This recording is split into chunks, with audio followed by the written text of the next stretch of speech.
माता सबरी राम को कुटिया मोला के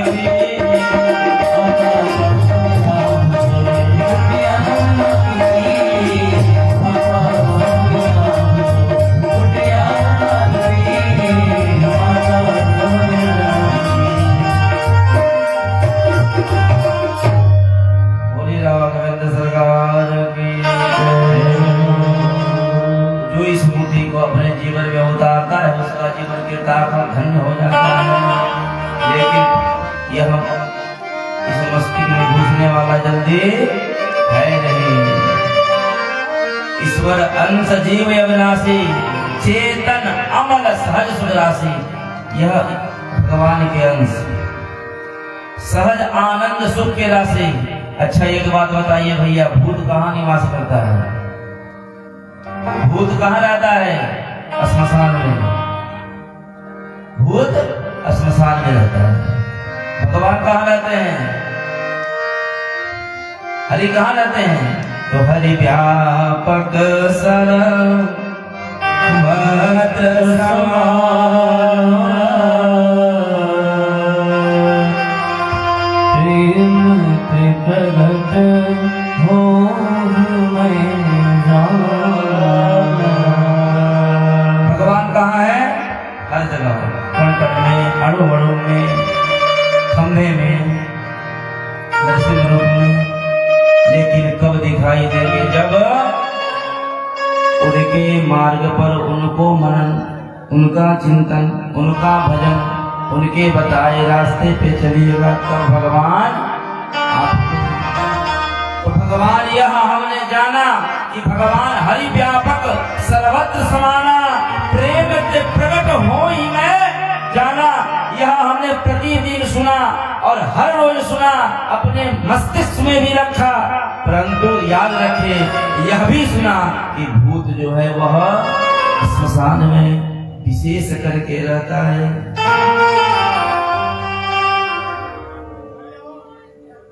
तनिक हृदय पे कल्पना करें, मध्य रात्रि हुई, 12 बज रहा हो और किसी श्मशान से आपको गुजरना पड़े, आप उसी क्षण आपको याद आ जाए कि हमने सुना भूत श्मशान में रहते हैं। मनोवृत्ति, मनोदशा क्या होगी? ध्यान रखना। अगर भूल से भी कोई पत्थर पैर से टिक जाए, ठोकर लग जाए, भाई वहां पे हार्ट फेल हो जाएगा, हृदय गति रुक जाएगी, इंसान शांत हो सकता है।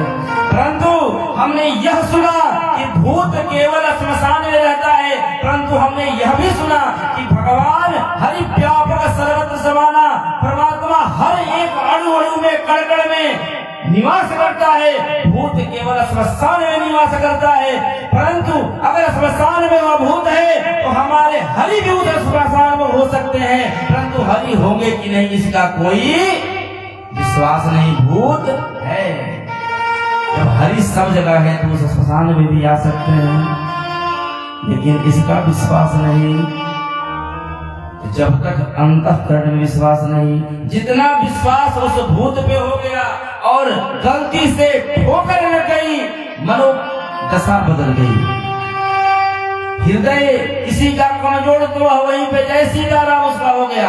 परंतु अगर यह मनोवृत्ति में हम सोचे होते, अब मनन किए होते कि आज हमने यह केवल सुना था कि भूत श्मशान में है, लेकिन हरि व्यापक सर्वत्र समाना, तो क्या वहां पे हरि नहीं आ सकते थे? भगवान भी आ सकते थे, लेकिन वहां पे विश्वास हमारा भगवान से नहीं भूत से हो गया।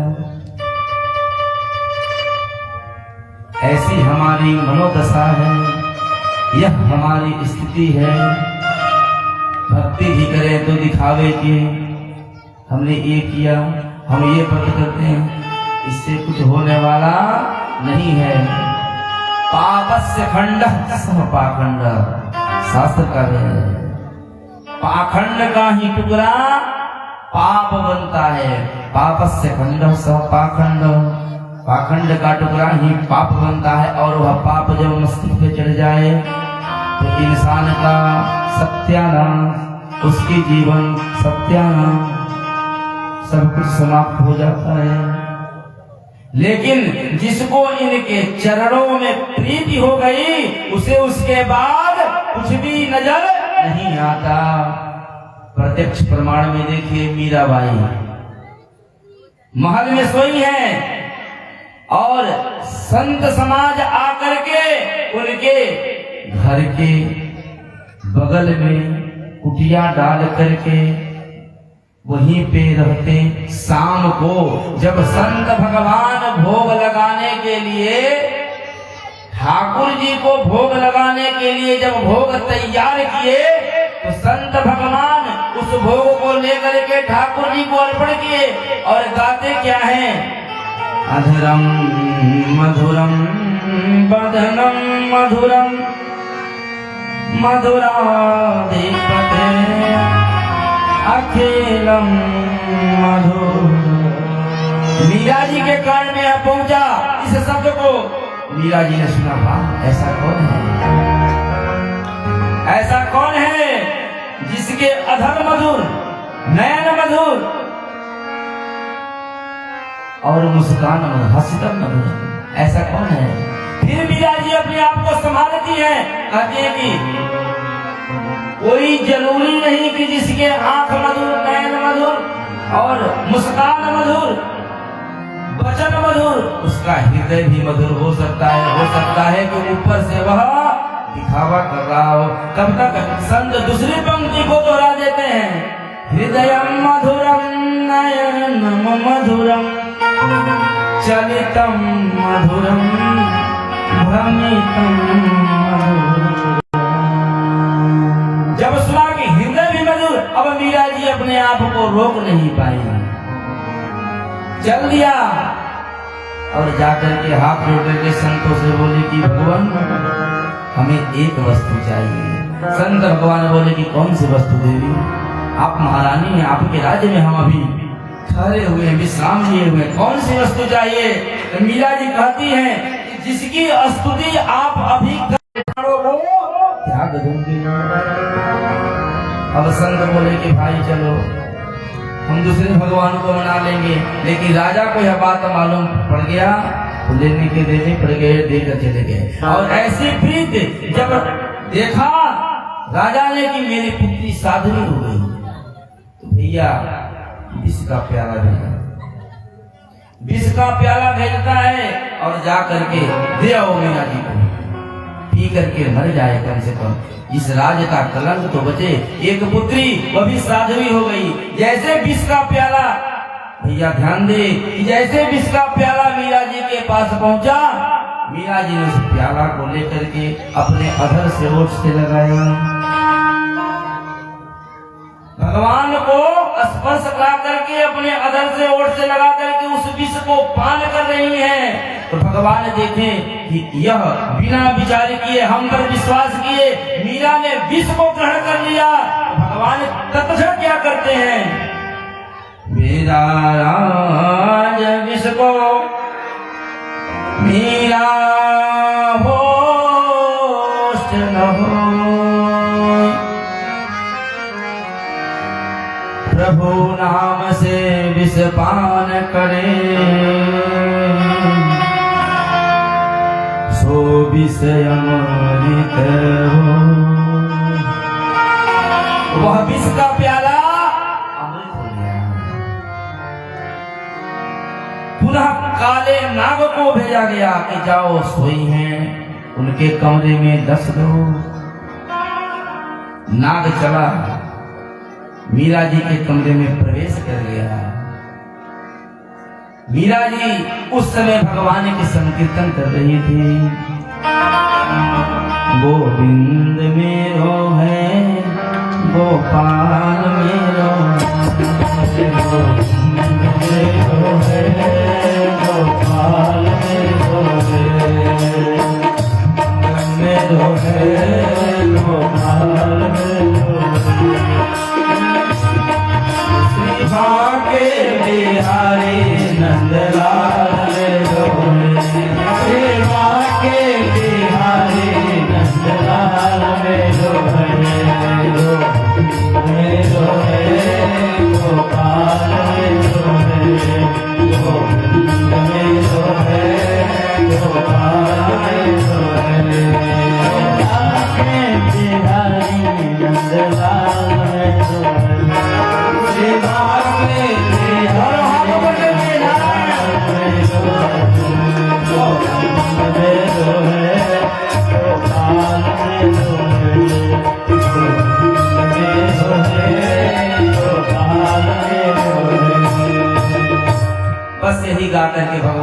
श्रृंगार कर रही थी, काला नाग पहुंचा।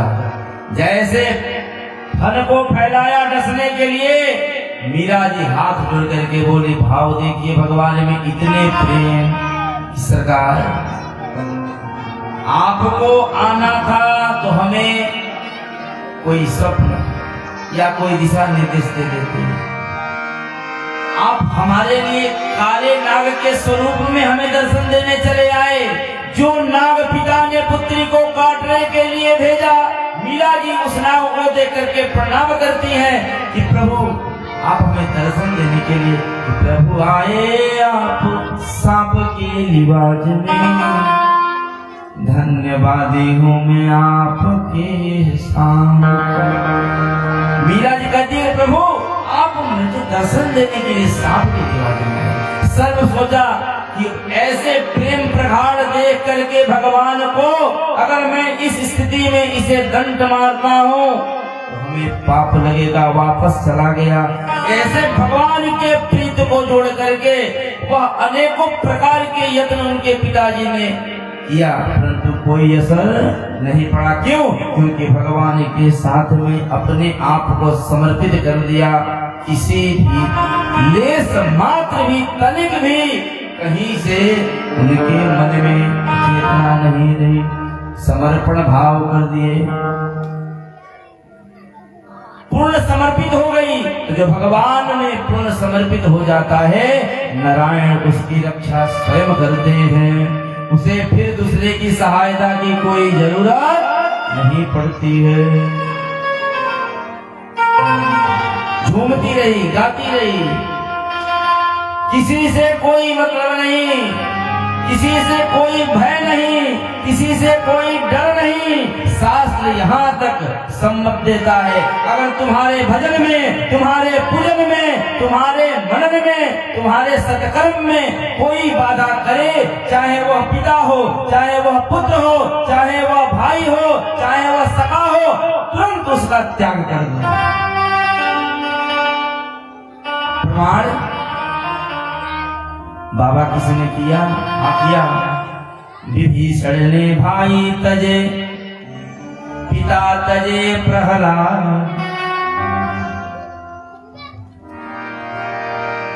विभीषण जी भगवान राम के लिए किसको छोड़े? राम को। विभीषण ने भाई तजे, पिता तजे प्रहलाद। सबसे बड़ा रिश्ता किसका होता है? माता और पुत्र का। तो भरत ने अपनी मात तजी। कई जिस वक्त भगवान राम को वनवास मांगी, तो जब उनको पता चला कि मेरी माता के चलते मेरे भैया वन को गए, तो बोले कि सड़हू मुँह परे तो ही वीरा, मांगत वचन होई नहीं पीरा। तू मेरी जननी है, तुझे धिक्कार है, तूने मेरे भ्रात को, मेरे भगवान को, मेरे प्राण आधार को हमसे अलग करके वन भेजी।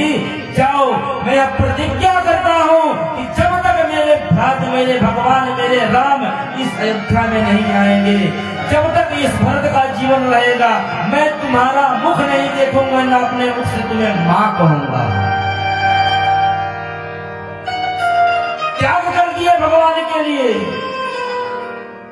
विभीषण ने भाई तजे, पिता तजे प्रहलाद। हिरण्यकश्यप को बाप समझाते रह गया, हट जाओ, कुछ नहीं, नारायण कुछ नहीं, विष्णु कुछ नहीं। बोला कि नहीं भगवान, तो भगवान है कहाँ है? इस खंबे में है। तोड़ दिया खंबा। भक्त का मान रखने के लिए नरसिंह रूप में आ गए, आए हैं। कब? जब प्रगाढ़ प्रेम हुआ, तो सबसे गाढ़ रिश्ता, सबसे पवित्र रिश्ता और सबसे निर्वाह करने वाला रिश्ता माता और पुत्र का। तो माँ जब अड़चन बनी भक्त और भगवान के बीच, तो माता को भी त्याग कर दिया भरत ने। तो विभीषण ने भाई तजे, पिता तजे प्रहलाद। भरत ने माता तजी, जटायु तजे गए प्राण। भगवान के लिए मन मिटे, प्राणों की आहुति दे दी। गिद्धराज जटायु ने गिद्ध होकर के समझ गए जटायु जी, काक होकर के काकभूषण जी समझ गए, भालू स्वरूप में चामुंड जी समझ गए, लेकिन हम कभी समझने वाले नहीं है, क्योंकि हम इंसान हैं।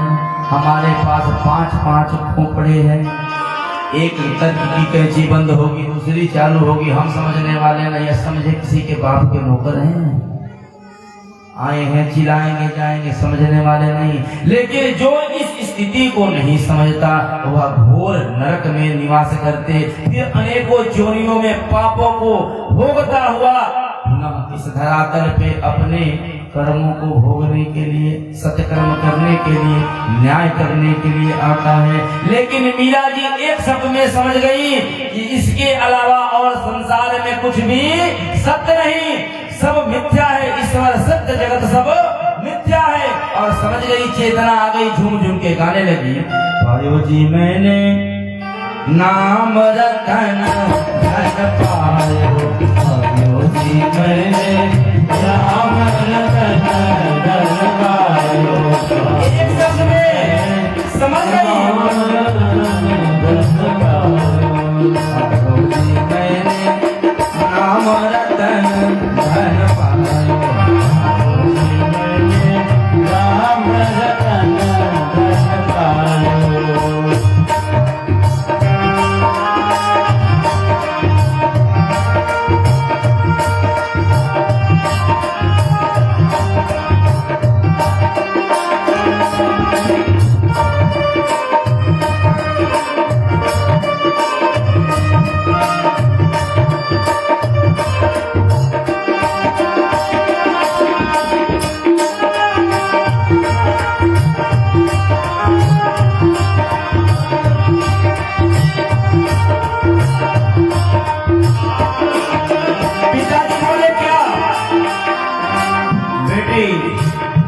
ये सारी संपत्ति तुम्हारी है। मीरा जी बोली, पिताजी इस संपत्ति से हमें कोई लोभ नहीं। बोले क्यों? बोली कि ये जो आपकी संपत्ति है इसे समाप्त हो जाना है, खत्म हो जाएगी। हमने जो संपत्ति लिया वह घटती नहीं, समाप्त होती नहीं, चोरी होती नहीं, उसे कोई छीनता नहीं, बढ़ते जाता है। ना धन घटहि ना चोर चोराए, ना धन घटहि ना चोर चोराए। ना घटेगा, न खत्म होने का डर, न चोरी होने का डर, ना डाका का डर, ना कभी खराब होने का डर। अब विचार करें भैया, ऐसी संपत्ति चाहिए या फिर वैसी संपत्ति चाहिए कि साज करके अलमीरे गोदरेज में रखे, कभी कोई आया हाथ साफ कर गया, सुबह पता चला तो हार्ट अटैक, आप भी साफ हो गए। तो वैसी संपत्ति लेनी है या ऐसी संपत्ति लेनी है? ना धन घटहि ना चोर चोराए, ना धन घटहि ना चोर चोराए। दिन दिन बढ़त सवायो, पायो जी मैंने नाम रतन धन पायो, पायो जी मैंने नाम रतन धन पायो, पायो जी मैंने नाम रतन धन पायो। मीरा के प्रभु गिरधर नागर, मीरा के प्रभु गिरधर नागर, मीरा के प्रभु गिरधर नागर, मीरा के प्रभु गिरधर नागर। उस गिरधर नागर को अपने हृदय में जो बसाया है, जीवन समर्पित, केवल पूजा अपनाया नहीं, जीवन हमारे कर दिया, समर्पित कर दिया। मीरा के प्रभु गिरधर नागर, मीरा के प्रभु गिरधर नागर। हरस हरस अपनायो पायो।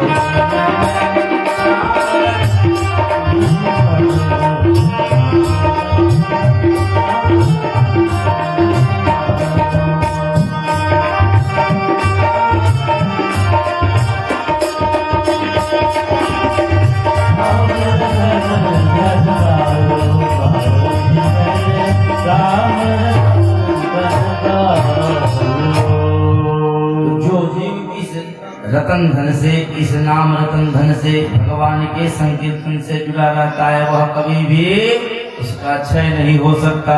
वह जब भी अपने आप को मुक्त ही करेगा, चाहे जब, लेकिन जुड़ा रहेगा तब। अगर नहीं जुड़ा तो ना उसे मुक्ति मिल सकती है, ना उसे युक्ति मिल सकती है, ना उसे साधन मिल सकता है। तीनों पड़े के पड़े रहे। युक्ति मतलब रास्ता, जो भगवान से विमुख रहता है उसे कोई रास्ता नहीं आता, अपने आप तय करेगा, जाएगा, डूबेगा, मर जाएगा। लेकिन इसके लिए, इससे जुड़ने के लिए वयोवृद्ध संतों का संग, माता पिता के संस्कार। एक बात ध्यान दें नौजवान भाई,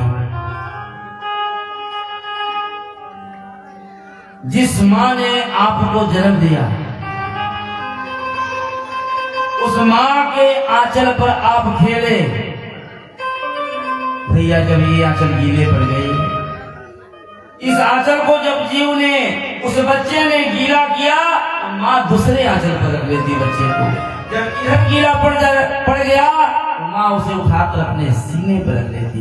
यह भी जब बच्चा गीला कर दिया तो माँ उसे गोद में लेकर के बैठ जाती कि कहीं मेरे लाल को ठंड न लगे। लेकिन वही बालक जब अपने युवा अवस्था में प्राप्त होता है तो उस माँ को अपने वचनों से, अपने कर्मों से कष्ट देता है।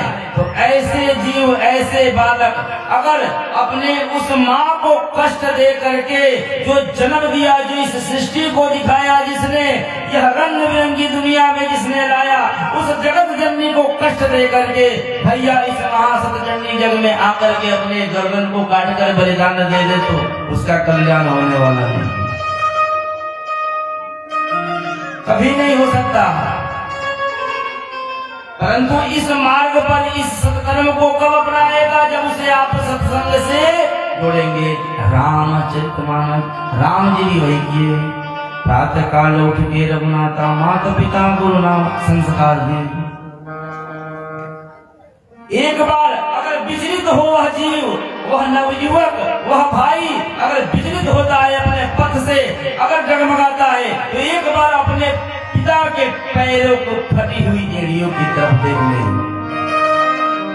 कि उस फूल के, उस बगीचे के, उस पौधे को सींचते सींचते पिता ने अपनी सारी कमाई, सारी युवावस्था अपने पैर का ठिकाना ना करते हुए उस पिता ने अपने पुत्र को बनाने के लिए रात दिन एक करके मेहनत करी। अपने एड़ियों को, अपने वस्त्रों को, अपने श्रृंगार, अपने ऊपर कुछ ना देखते हुए, कोई स्वार्थ बिना इस शरीर से अपने पुत्र को आगे बढ़ने की हृदय इच्छा को लेकर के अपने पुत्र को सपोर्ट करता गया। मेरा बेटा मेरा सहारा बनेगा। परंतु तनिक विचार करें, वही बेटा जब बड़ा हो गया, जब अपनी युवावस्था प्राप्त हो गया, तो आकर के अपने जब पिता से तू मैंने जबान लड़ाता, आंख से आंख मिला करके बात करता, भैया उसका हृदय द्रविड़ होता। और उससे बड़ा अभागा पापी इस धरातल पर कोई नहीं है।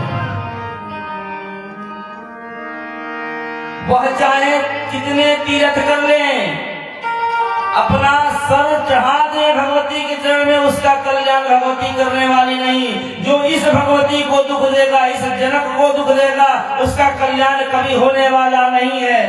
लेकिन एक बात अपने हृदय में प्रति पल क्षण क्षण इस बात का ध्यान रखना मेरे युवा भाइयों कि आप भी कभी किसी दिन इसी अवस्था में पहुंचेंगे जिस अवस्था में आपके पिता आए हैं। यह जवानी रहने वाली नहीं, यह अवस्था रहने वाली नहीं, यह डील बस 4 दिनों का खेला है। जब उस अवस्था में आप पहुंचोगे तो जो किए हो आपने उसके 4 गुना आपको ब्याज सूद समेत वापस मिलेगा। एक पल नहीं रुकने वाला। जिसने जैसा कि आपने पिता के साथ अपने माता के साथ जिस जननी ने दूध पिलाया, जिस जननी ने पालने झुलाया, जिस जननी के शरीर पर आपने मलमूत्र का त्याग कर दिया, तनिक भी कष्ट नहीं हुआ। जिस पिता ने कंधे पर लेकर के आपको घुमाया, उस पिता के हृदय को, उस माता के हृदय को, जो युवक, जो मेरे भाई नौजवान साथी जो भी उस हृदय को द्रविड़ करते हैं, दिखाते हैं, ठेस पहुंचाते हैं, मैं यह दावे के साथ कह रहा हूं इस मंच से कि उसका कल्याण ब्रह्मा चाह करके भी नहीं कर सकते, क्योंकि जिसने जन्म दिया उस जननी को उसने आंखों में देखा। तो अपने क्रमशः इस अवस्था को प्रतिपल ध्यान रखें कि हमें भी कभी उस रास्ते से जाना है और प्रण करते हुए भगवान के सेवा में लगे रहें। भगवान से जब जुड़ेंगे तो आपका कल्याण अवश्य होने वाला है, आपको कोई रोक नहीं सकता। यह मेरा प्रत्यक्ष प्रमाण है।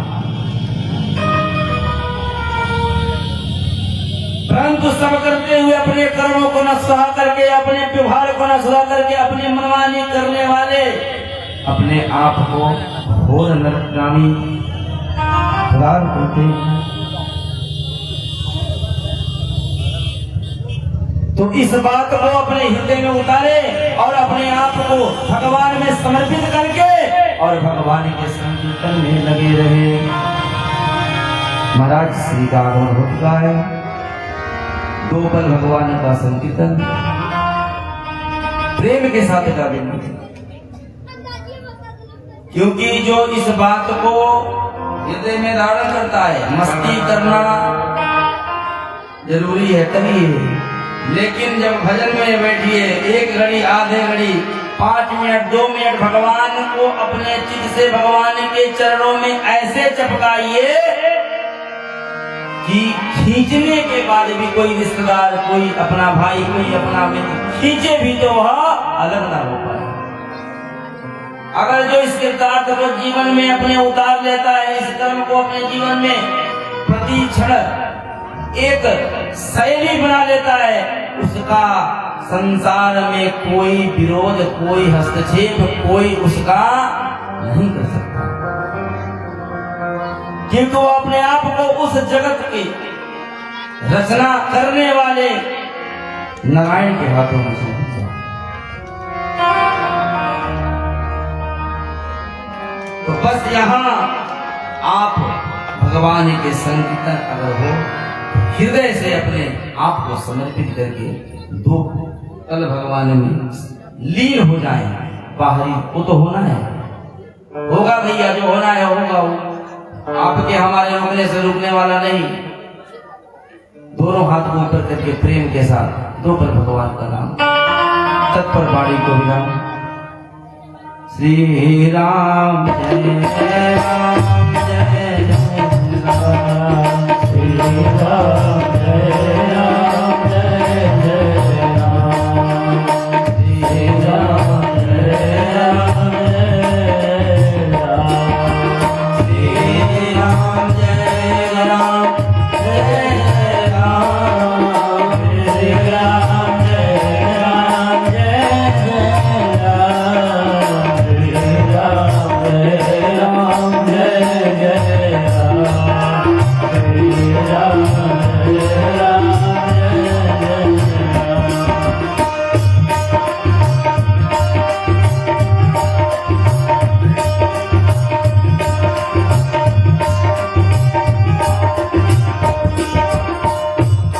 देखिए, कल महाराज श्री भगवान का जन्म हुआ था ना, भगवान का जन्म हुआ था। जाते जाते एक बधाई गा दो हमारे साथ, दोनों हाथ घूम करके बधाई गाना है। कल जन्म हुआ है, बदल गया। भगवान का 2 बार नाम लिए, हृदय से लिए बधाई। एक बार झूम जाइए प्रेम से। बधैया बाजेला हो भवनवा, बधैया बाजेला हो, झूम जाइए। बधैया बाजेला हो भवनवा, बधैया बाजेला हो भवनवा। देखिए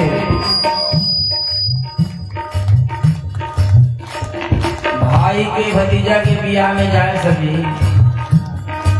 बिना कहले कोई नहीं करने वाला। डीजे का क्या है, झूम रहे हैं। काका वाला बजा रहा है, झूम रहे हैं। वहाँ कोई शर्म नहीं। यहाँ भगवान ने का बधाई बज रहा है। शर्म किस बात का? झूम जाइए, झूम जाइए। बधैया बाजेला हो भवनवा, बधैया बाजेला हो भवनवा, बधैया हो भवनवा, बधैया बाजेला हो भवनवा। देखिए पीछे माता जी, खुश कौन कौन है? खुश भेल राजा रानी, खुश सब ग्रमवा। राजा रानी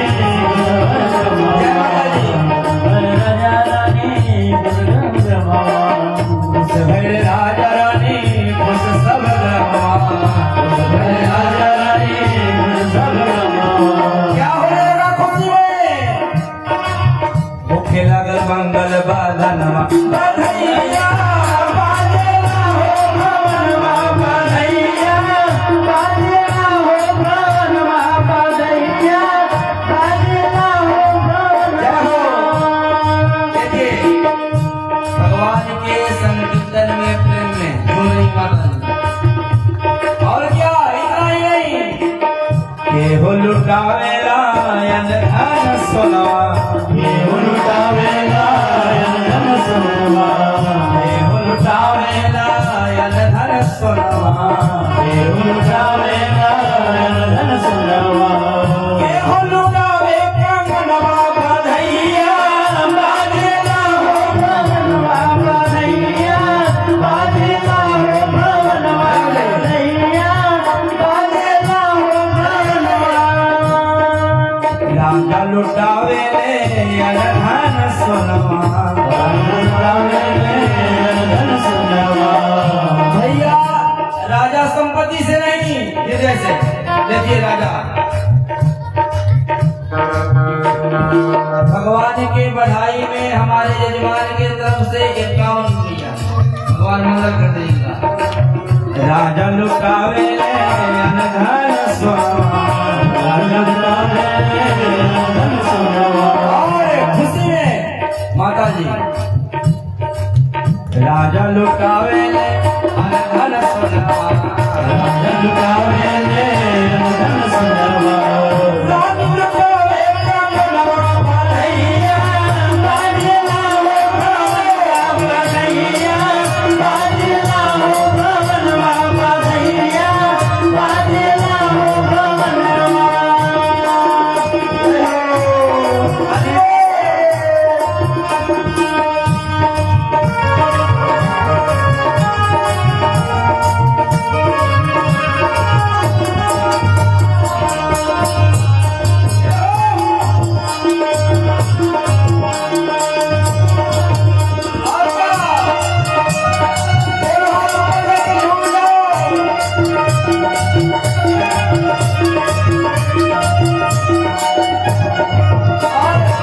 माता जी रानी कंगन, राजा अनधन लुटा दिए। नगर के लोग जिसके पास कुछ नहीं, वह क्या लुटा रहे हैं? नगर लुटावेला खुश के खजनवा, लुटावेला नगर लुटावेला खुश के खजनवा, नगर लुटा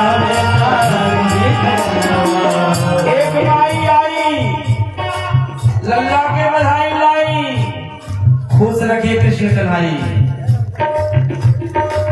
नगर लुटावेला धन सोना। एक और माता जी लल्ला का बधाई सौंप दी, लल्ला भंडार कर दे।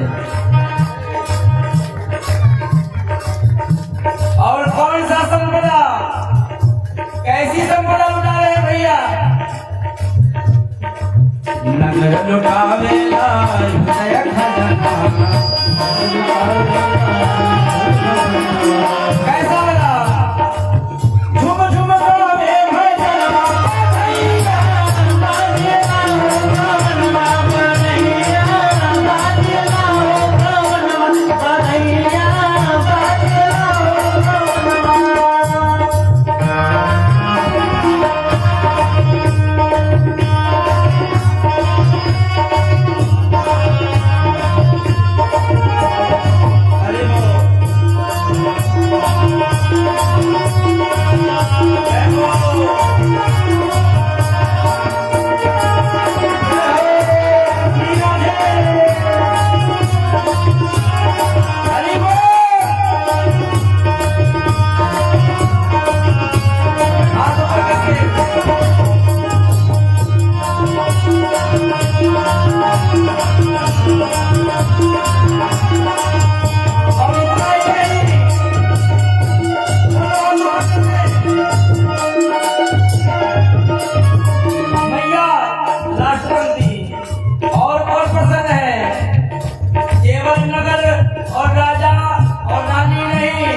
तो उसके साथ देखिए और कितने लोग प्रसन्न हैं।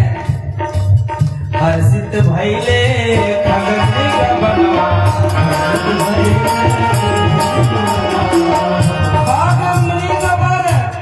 उपवन पशु पक्षी वन उपवन पुष्पलता सभी हर्षित, ऐसा दिव्य लाला जन्म लिया।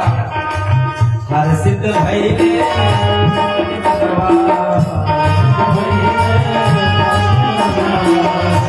और क्या कहने लगे? हर्षित होकर के क्या करने लगे? हर्षित भइले पशु पक्षी बनवा,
तलवन झूमे बजना,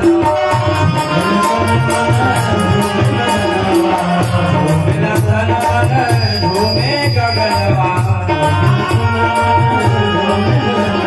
क्या पुष्प पवनवा कन्हैया,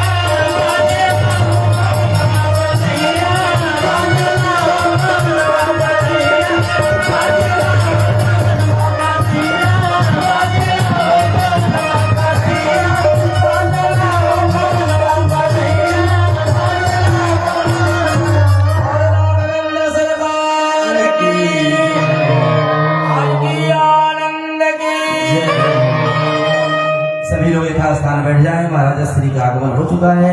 अब उनके दिव्य वाणी से आप कथा का रस स्वादन करें और अपने जीवन को कृतार्थ बनावें। जय श्री राम, सीताराम। दो बार प्रेम से भगवान का नाम लेंगे तत्क्षणवाणी का। महाराज श्री राम जय राम।